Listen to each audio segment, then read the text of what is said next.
Welcome back to the Venom Workshop. So today what I'm going to do is I'm going to show you how to do a really quick idle adjust on the premium Madix. This one you can see has been out. It's got played in the mud a bit, but the customer still hasn't taken all the stickers off. I guess he just wants to protect them, but it does have a bit of a low idle. It's not terrible, but it is a bit of a low idle. So we're going to come down here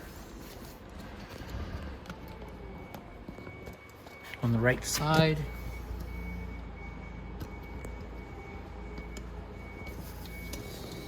And I'm going to put a filter on there too, and I see he's lost his filter, so we'll put one on. It's not a big deal.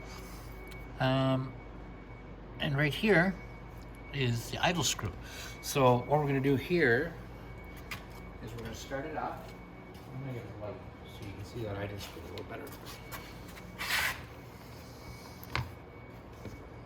See that?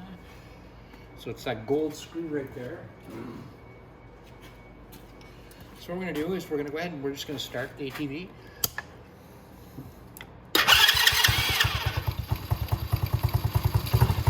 And you see that the idle is pretty low. You just come up there with a screwdriver.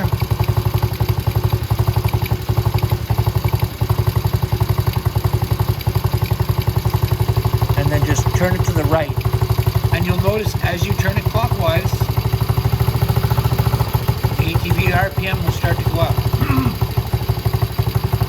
I want to go right about there. And that's it.